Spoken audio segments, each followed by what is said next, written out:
Buen día, buenas tardes, buenas noches, dependiendo del momento del día en que me estén viendo.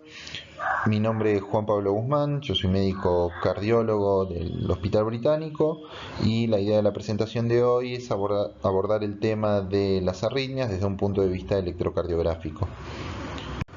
La idea de hoy es hablar sobre los siguientes temas, iniciando con una introducción a la electrocardiografía, el sistema cardionector, lo que es la electrofisiología cardíaca, cómo se nomenclan las arritmias, las manifestaciones clínicas que dan las mismas, su origen y causa, un breve resumen de la terapéutica, ya que eso lo vamos a ver en una próxima presentación, y la actitud que uno tiene que tener ante un paciente monitorizado y la presencia de una arritmia.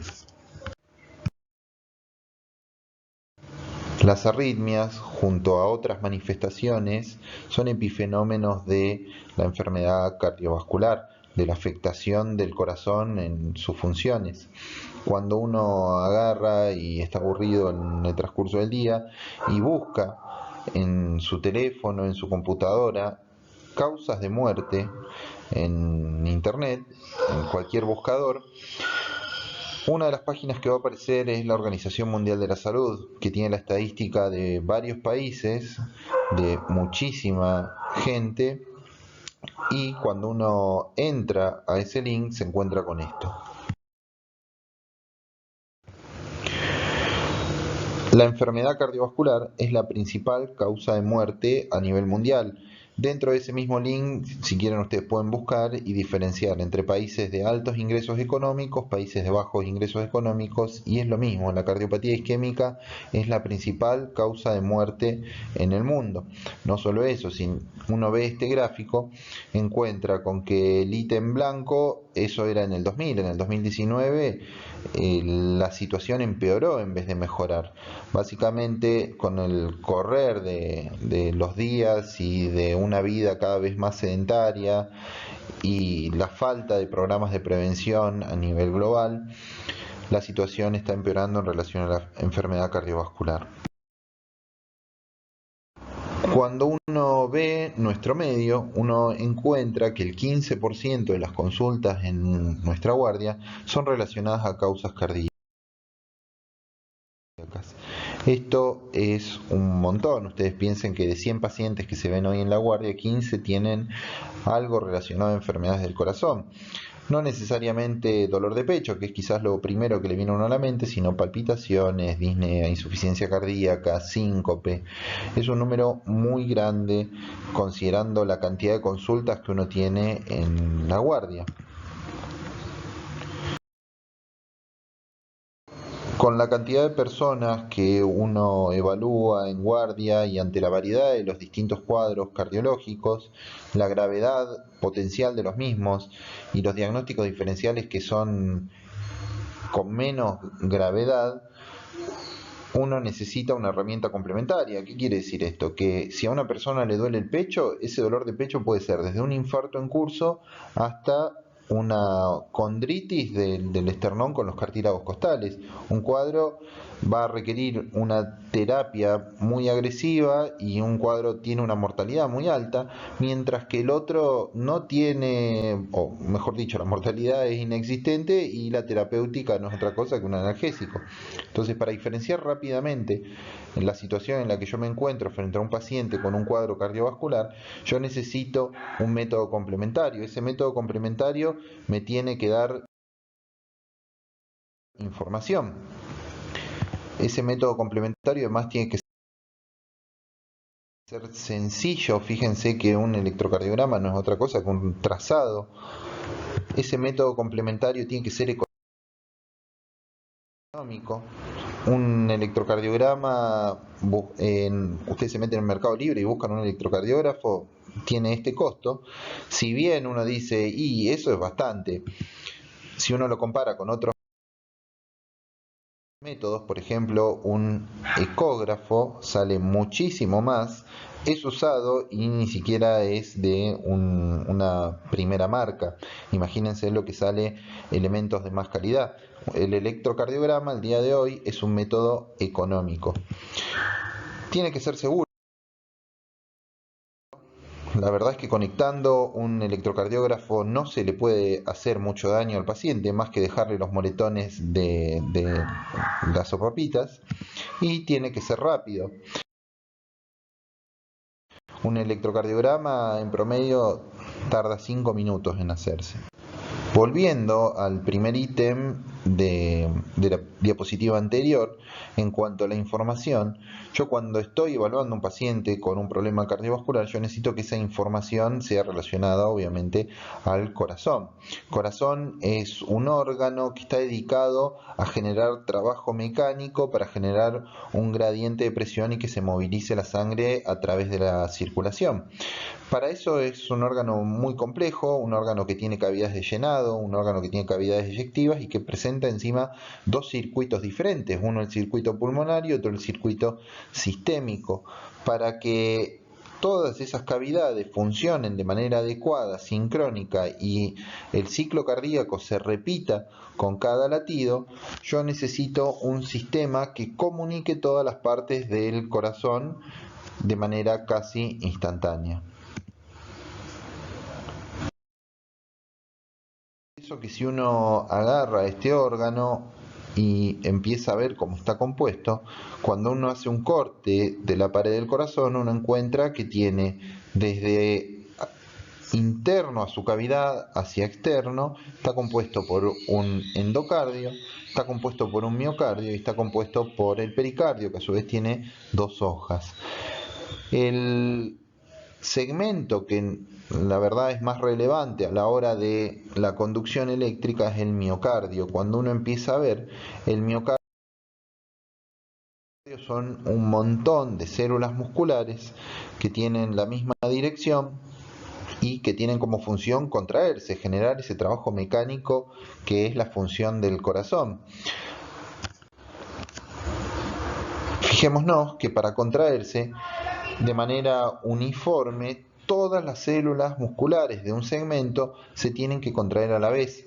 Para eso estas células están comunicadas las unas con las otras por medio de uniones celulares. A su vez, dentro de las fibras musculares hay algunas fibras modificadas para ejercer de comunicadores. Eso es el sistema de conducción. Ahora bien, ¿cómo se comunica estas células a lo largo de la otra? Básicamente aprovechan una propiedad que tienen algunas moléculas, que son los iones, de tener cargas eléctricas, y estos iones estar presentes de un lado y del otro de la membrana. Entonces, si yo tengo unas moléculas, llámese sodio, llámese potasio, de un lado al otro de la membrana y estas tienen carga eléctrica y la membrana a su vez está polarizada, ¿qué quiere decir esto? Que a los bordes de la membrana voy a tener más cargas de un lado que del otro. Normalmente va a haber más cargas negativas del lado de adentro de la célula que negativas por fuera de la célula. Entonces, si yo transitoriamente muevo estas cargas de un lado al otro de la célula se va a despolarizar. Y entonces yo puedo aprovechar esta propiedad para ir recorriendo a lo largo de la célula estas cargas.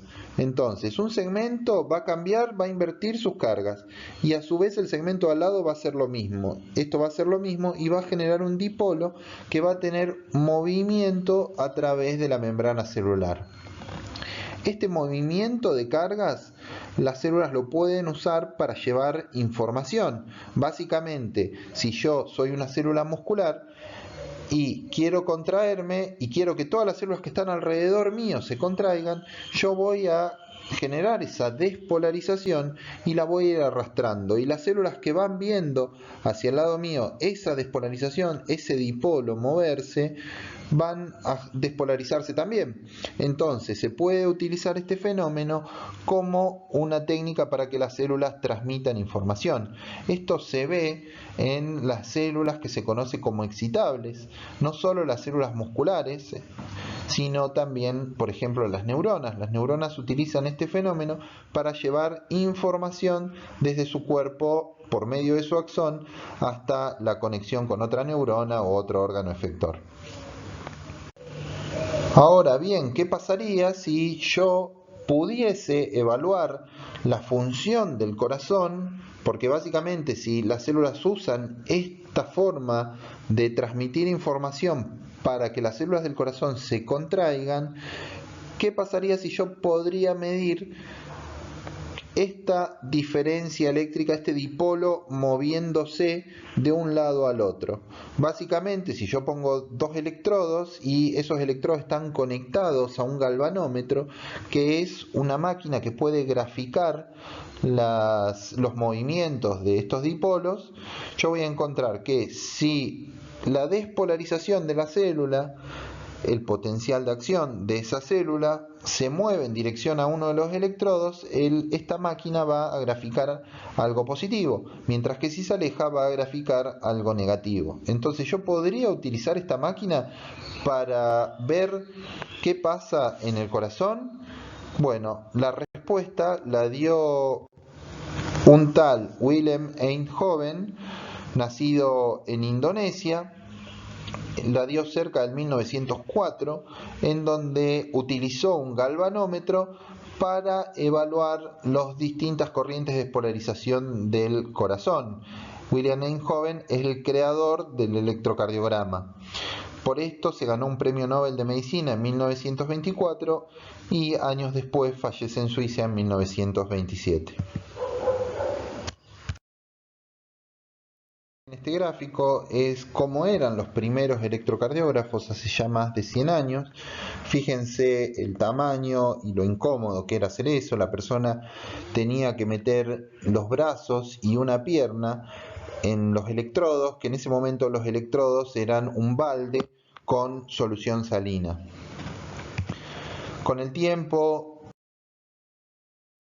y los distintos avances tecnológicos, los electrocardiógrafos fueron mejorando, haciéndose más compactos, tanto que hoy en día contamos con algunos que son del tamaño de una tablet. La tecnología va a seguir avanzando, los electrocardiógrafos se van a hacer cada vez más compactos y un reflejo de eso es que al día de hoy existen dispositivos como con el tamaño de reloj de pulsera y la función de reloj de pulsera, lo que se conocen como smartwatch, que pueden hacer un registro electrocardiográfico con mucha precisión. Estos dispositivos no les van a dar grande información, no les va a dar diagnóstico de un infarto, pero va a permitir distinguir algunos trastornos del ritmo. Hoy en día, por ejemplo, el Apple Watch se puede utilizar para diferenciar un ritmo sinusal de un ritmo de fibrilación auricular, por poner un ejemplo. Ahora, ¿qué información me va a dar el electrocardiograma? ¿Qué dato útil? Bueno, el electrocardiograma no es otra cosa que el registro impreso de la actividad eléctrica del corazón. Y cuando me imprime ese registro, toda persona en el mundo tiene que tener las mismas herramientas para su lectura. Es por eso que es universal la impresión del electrocardiograma. Se hace en un papel milimetrado, cuadriculado, en cuyo eje horizontal voy a encontrar el tiempo y en cuyo eje vertical voy a encontrar un voltaje. Cada milímetro está marcado con una línea fina y cada 5 líneas finas yo encuentro una línea más gruesa. En algunos electrocardiógrafos, cada 5 líneas gruesas, yo tengo una marca por encima. Acá se puede ver arriba, en el trazado de arriba a la derecha, puedo encontrar como hay marcas, líneas arriba.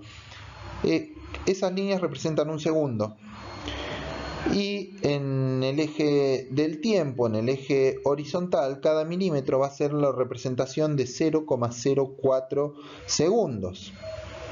Mientras que 5 de estos cuadraditos, o sea, el espacio que hay entre cada línea gruesa, va a representar un tiempo de 0,2 segundos.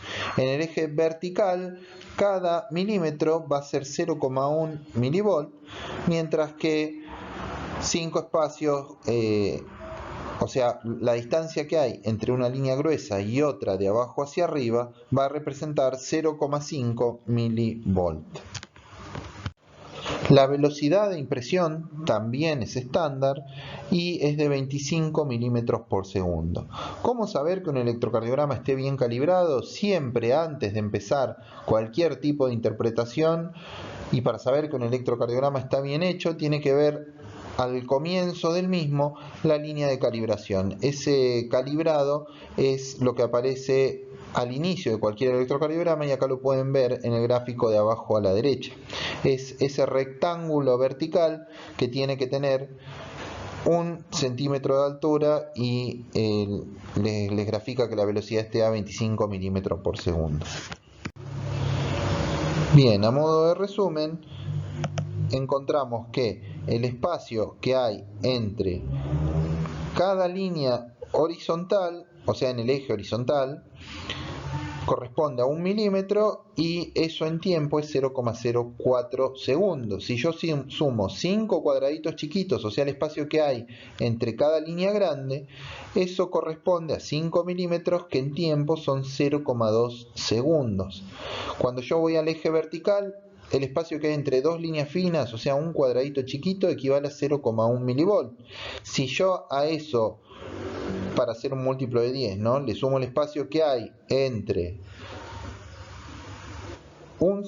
10 cuadraditos chiquitos, o sea 2 cuadrados grandes, encuentro que eso en distancia es 1 centímetro y equivale en voltaje a 1 milivolt. Vamos a encontrar, como habíamos dicho, que el corazón tiene un grado de complejidad bastante alto, aunque su única función sea generar trabajo mecánico para generar los distintos gradientes de presión en la circulación. Nos encontramos con que la sangre llega de todo el cuerpo por las venas cava superior e inferior hacia la aurícula derecha. La aurícula derecha, por entre medio de las valvas de la válvula tricúspide, llega hasta el ventrículo derecho, y de ahí sale a la circulación pulmonar por medio de la arteria pulmonar. Eso es el circuito derecho, y el circuito izquierdo recibe la sangre del pulmón hacia la aurícula izquierda, entre las valvas de la válvula mitral, llega al ventrículo izquierdo, y de ahí sale la circulación sistémica por medio de la arteria aorta. Todo este órgano muy complejo requiere estar muy comunicado, y para eso ese tejido especializado que envía los distintos potenciales de acción por todo el miocardio es lo que se conoce como sistema cardionector. Puesto en otras palabras, es el marcapasos natural del corazón. Todo el impulso eléctrico empieza con una estructura que está entre la desembocadura de la vena cava superior, en la pared de la aurícula derecha, hacia lateral, que es el nodo sinusal. A partir del nodo sinusal comienza la despolarización de las aurículas. El estímulo eléctrico sale hacia la aurícula izquierda por medio de algunos haces de conexión, como el haz de Bachmann, y por distintos haces llega hasta el nodo auriculoventricular. El nodo auriculoventricular detiene un poco toda esta propagación eléctrica. ¿Para qué? Para que las aurículas se vacíen sobre los ventrículos sin que los ventrículos estén contrayéndose. Una vez que es retrasado el impulso eléctrico a nivel del nodo AB, por medio de las de His llega a los ventrículos y se divide rápidamente en una rama izquierda y una rama derecha. El ventrículo izquierdo, como tiene que llevarle la sangre a todo el cuerpo, es mucho más voluminoso, y la rama izquierda se divide a su vez en un fascículo posterior y un fascículo anterior. Entonces, si uno ve cómo sucede esto y lo grafica en un papel, uno ve que cuando el nodo sinusal se contrae, comienza lo que se conoce como onda P. A su vez, cuando llega rápidamente al nodo auriculoventricular, recordamos que ahí la conducción eléctrica se retrasa. Entonces, después de la onda P, hay un espacio en blanco, hay una línea isoeléctrica. Eso es porque hay un retardo fisiológico en la conducción cardíaca. Esto es natural, nos pasa a todos los seres humanos. Una vez que se retrasa ese estímulo para que la aurícula se vacíe sobre el ventrículo, comienza la despolarización de el ventrículo, y eso se ve en el electrocardiograma como el complejo QRS. A su vez, El ventrículo, una vez que se despolarizó, una vez que pasó ese potencial de acción, ese dipolo por ahí, y lo registré en el electrocardiograma, después tiene que relajarse, y cuando se relaja, se repolariza eléctricamente y eso se refleja en la onda T. Y así es como toda la secuencia de activación cardíaca, desde el nodo sinusal hasta las últimas fibras de Purkinje en el corazón, se ven reflejadas en el electrocardiograma. El electrocardiograma va a tener distintas ondas que tienen los nombres de la secuencia de las letras del alfabeto a partir de la P, en donde, como ya vimos, la onda P representa la despolarización de las aurículas. Después tengo un espacio en donde no hay actividad eléctrica, el segmento PR, si incluyo la onda P, los segmentos pasan a llamarse intervalos, en donde voy a encontrar que es el retraso fisiológico de la conducción a nivel del nodo auriculoventricular. Una vez que pasa el estímulo eléctrico, se empieza a despolarizar el ventrículo y eso yo lo voy a ver como el complejo QRS. Después de que se contrae el ventrículo, este se tiene que relajar y se tiene que volver a repolarizar para iniciar un nuevo ciclo cardíaco. Esa repolarización se ve reflejada en lo que se conoce como onda T, y en algunos electrocardiogramas se puede ver una onda pequeñita después de la onda T que se conoce como onda U. Su significado al día de hoy todavía es incierto, hay muchas teorías y no vale la pena ahondar en ellas porque no se sabe actualmente cuál es la verdadera. Ahora bien, si recordamos el galvanómetro en el cual se inspiró Einthoven, vamos a encontrar que lo único que hace es ver la dirección en la que va un estímulo. O sea, ve si va, yo tengo por ejemplo un electrodo conectado en la muñeca derecha y otro en la muñeca izquierda, voy a encontrar que lo único que va a ver ese aparato es si la despolarización, si el dipolo va de derecha a izquierda, en el caso de que el polo positivo esté en mi mano izquierda, ¿no? Y como vimos, el corazón es un órgano tridimensional muy complejo que tiene un fenómeno de despolarizaciones, la secuencia de activación es compleja. Entonces, ¿cómo puedo hacer yo para de un método bidimensional pasar a uno tridimensional, ¿no? Como es la secuencia de activación cardíaca? Básicamente, lo que yo voy a necesitar es agregar información a ese estudio. Entonces, fijémonos cómo podemos pasar de un concepto muy sencillo, como un dipolo moviéndose en el espacio, hacia una derivación en una dimensión, que si yo empiezo a ver distintas derivaciones paso a un plano, ¿no? En donde puedo reconstruir algo bidimensional, y cuando yo sumo dos planos tengo una idea de cómo se mueven todos los distintos dipolos en un plano de 3 dimensiones, siendo esto el electrocardiograma de 12 derivaciones. Entonces, la necesidad de conectar todos los electrodos en el cuerpo pasa para tener una reconstrucción tridimensional de los distintos fenómenos en el corazón. El resultado es un registro como el que están viendo acá, en donde yo voy a tener una idea espacial. Por ejemplo, si yo veo derivaciones que están orientadas hacia abajo, yo sé que esas derivaciones van a ver lo inferior. Si yo veo derivaciones que están hacia la izquierda, voy a ver que van a ver lo lateral. Si veo derivaciones que están orientadas hacia lo anterior, voy a ver distintas derivaciones anteriores. Entonces, viendo las 12 derivaciones de un electrocardiograma, yo voy a tener idea de fenómenos espaciales. Volviendo al tema arrítmico. ¿De qué muere un infarto? Esa es una pregunta que se hicieron durante mucho tiempo todos los trabajadores de la salud, y recién en 1923 se da el primer reporte de casos de pacientes con infarto, un reporte muy chiquitito de 19 pacientes, en donde parecía ser que las arritmias podrían llegar a tener alguna relación con esto. Fíjense que en esta época había mucha incertidumbre. El paciente con infarto, lo que se hacía, su tratamiento era dejarlo en reposo absoluto durante semanas. y los pacientes tenían complicaciones relacionadas a eso. Imagínense que en esa época no había profilaxis para TBP-TEP, era una etiología de muerte, morbimortalidad muy elevada del TEP. Por suerte las terapéuticas fueron mejorando. En 1928 ya hay una serie mucho más grande, 100 pacientes con infarto, las tecnologías mejoran, los electrocardiógrafos se hacen más chicos y también empieza a sonar el tema de las arritmias con más fuerza. Ya pasando el tiempo y la Segunda Guerra Mundial, se realiza en 1947 la primera desfibrilación exitosa, una arritmia.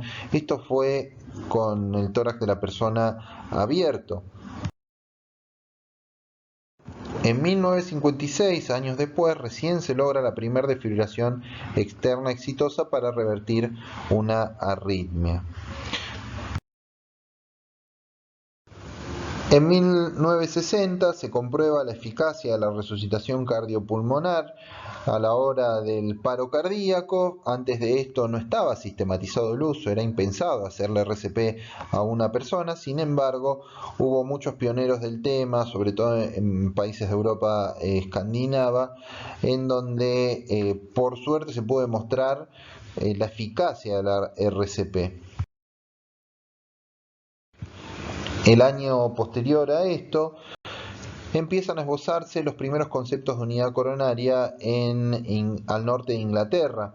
En el año 62, el año que le sigue, se crea la primera unidad coronaria en Estados Unidos.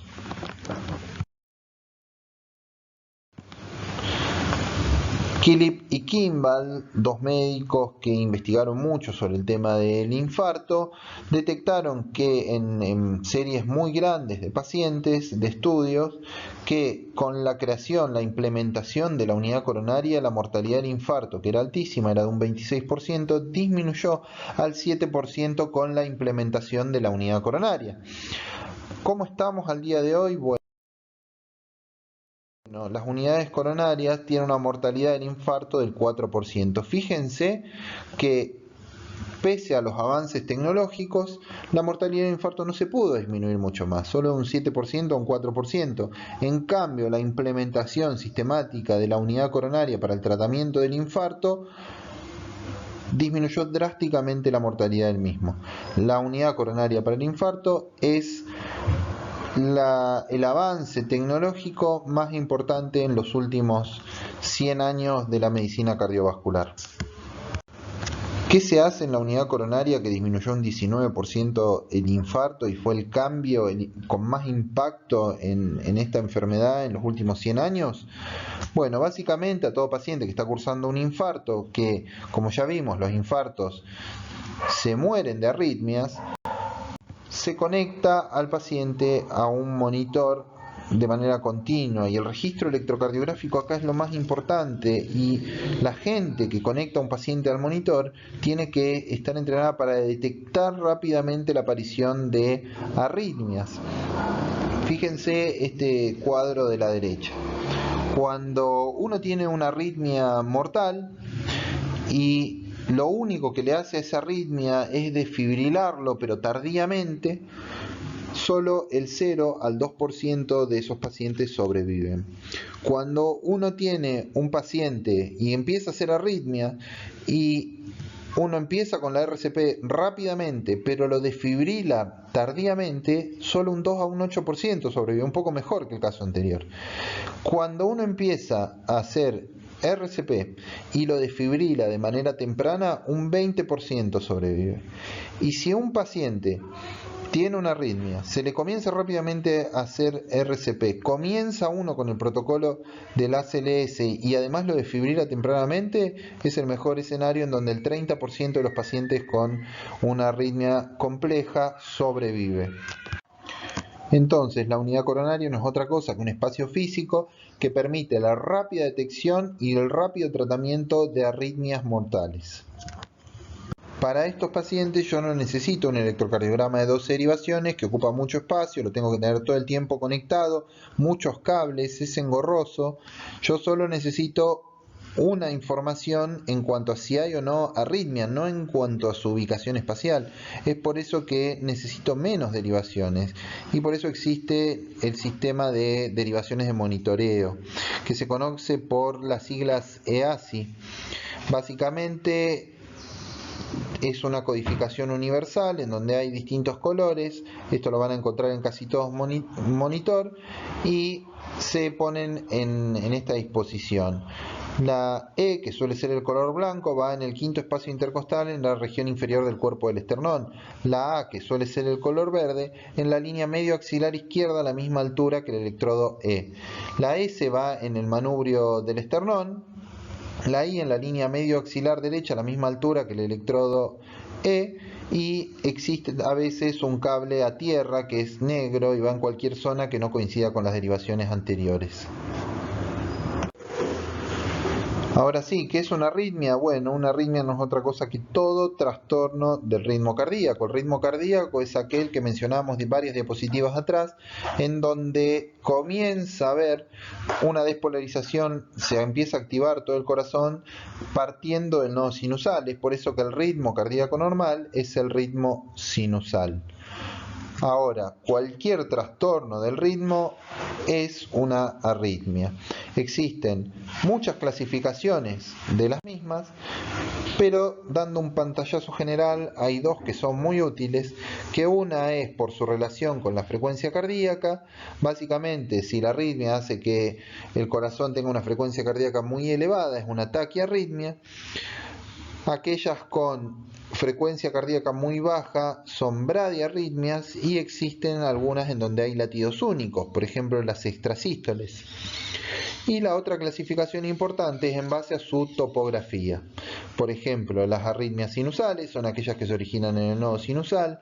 Las arritmias auriculares, como el aleteo auricular, son aquellas que se ubican nacen en la aurícula. Las arritmias auriculoventriculares, aquellas que tienen trastornos a nivel del nodo auriculoventricular, y las arritmias ventriculares, aquellas que nacen en los ventrículos. Esta clasificación topográfica es interesante porque voy a poder reflejarla en el electrocardiograma. Recordemos, el electrocardiograma compuesto por estas ondas que vemos acá, la onda P, que corresponde a la despolarización auricular, el intervalo PR, que es el retraso en el nodo auriculoventricular, y el QRS y la onda T, que corresponde a la despolarización y repolarización de los ventrículos. Entonces, si yo tengo arritmias sinusales, voy a ver estos trastornos a nivel de un electrocardiograma normal que aumenta su frecuencia o disminuye su frecuencia cardíaca manteniendo las ondas y los intervalos normales. Por ejemplo, la taquicardia sinusal, la bradicardia sinusal o distintas entidades que se conocen como bloqueos sinoauriculares. En cuanto a las arritmias auriculares, bueno, básicamente yo voy a ver acá modificaciones en la onda P. Por ejemplo, la arritmia más frecuente en el ser humano, la fibrilación auricular, o por ejemplo, el aleteo auricular. En cuanto a las arritmias que topográficamente coinciden con el nodo auriculoventricular, bueno, voy a ver. Cuando yo busco en el electro, recordemos que el nodo auriculoventricular es el encargado de generar el retraso fisiológico entre la contracción de las aurículas y los ventrículos. Entonces, en el espacio que hay entre la onda P y el QRS es donde yo voy a ver reflejado las arritmias auriculoventriculares. Por lo general son bradiarritmias que hacen que el corazón tenga frecuencias cardíacas muy lentas, y lo que yo voy a ver son intervalos PR prolongados o directamente disociados, como en los bloqueos auriculares de primer grado o por ejemplo el de tercer grado. Y las arritmias ventriculares, que corresponden topográficamente a los ventrículos, el trastorno se va a ver en el complejo QRS, siendo quizás una de las más graves y más identificables la taquicardia ventricular. Y en los distintos pacientes, ¿qué síntomas y manifestaciones me pueden dar estas distintas arritmias? Bueno, la manifestación es muy variada y básicamente depende mucho de el compromiso hemodinámico o no. Si las arritmias generan una caída muy grande de la frecuencia cardíaca, el volumen minuto, la cantidad de sangre que saca el corazón en un minuto, va a disminuir. Si es muy rápida la arritmia, puede tener el mismo efecto. ¿Por qué? Porque si bien el corazón va a tener más latidos por minuto, va a tener muchísimo menos tiempo para llenarse. Entonces, al disminuir el tiempo de llenado, también disminuye el volumen minuto. Estos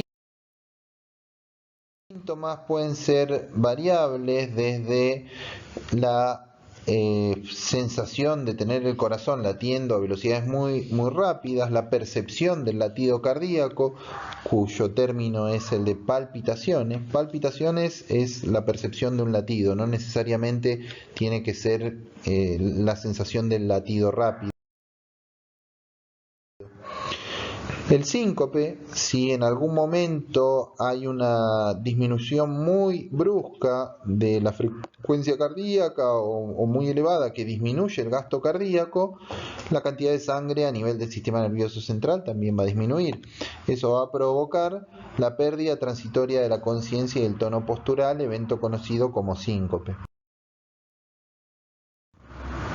El dolor de pecho, si los distintos tejidos pierden irrigación, se ponen isquémicos, el corazón es como cualquier otro tejido. Si no le llega sangre, porque recordemos que el corazón no se nutre por la sangre que tiene adentro, sino que se nutre por su propio sistema circulatorio, las arterias coronarias, lo que va a generar esa caída del volumen minuto o el aumento de la demanda metabólica por tener frecuencias cardíacas muy altas va a ser isquemia, y eso se va a manifestar con dolor de pecho.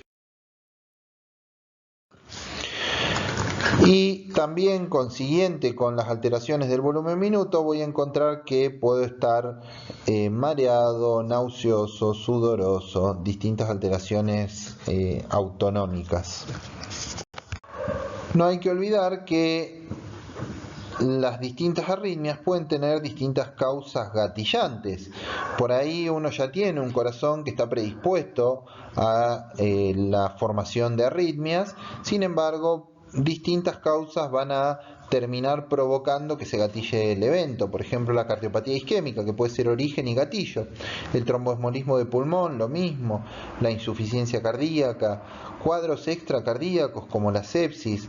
Y no hay que olvidar que es muy importante los trastornos hidroelectrolíticos. Recordemos que la base celular de todo esto es el movimiento de cargas iónicas de un lado hacia otro de la membrana. Si yo cambio la concentración de los iones en la sangre, va a cambiar también ese movimiento y entonces va a ser mucho más probable la generación de arritmias. Y ahora, ¿qué hacemos una vez que detectamos una arritmia? Bueno, lo primero que hay que hacer es diferenciar si esa persona por la arritmia tiene en riesgo su vida o no. Si la persona presenta descompensación hemodinámica, básicamente hipotensión sostenida, sudoración, pérdida de la conciencia, cualquier estado en donde la vida de la persona se vea amenazada, yo tengo que tomar terapias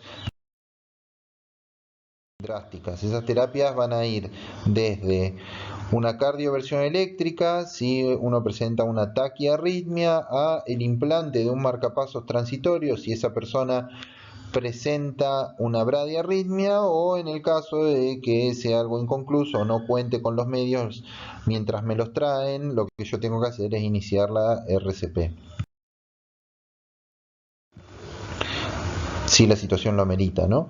Ahora, si esa persona está estable, ahí el cuadro es mucho más complejo, uno tiene que evaluar qué arritmia es, y ahí es donde surge la necesidad de hacer un electrocardiograma de 12 derivaciones para así tener más información. Con esto terminaríamos la presentación. Para la próxima lo que vamos a ver son los distintos tipos de arritmias en más detalle y cómo identificarlos rápidamente en una única derivación. Muchas Gracias, les dejo por cualquier cosa, cualquier consulta, mi mail.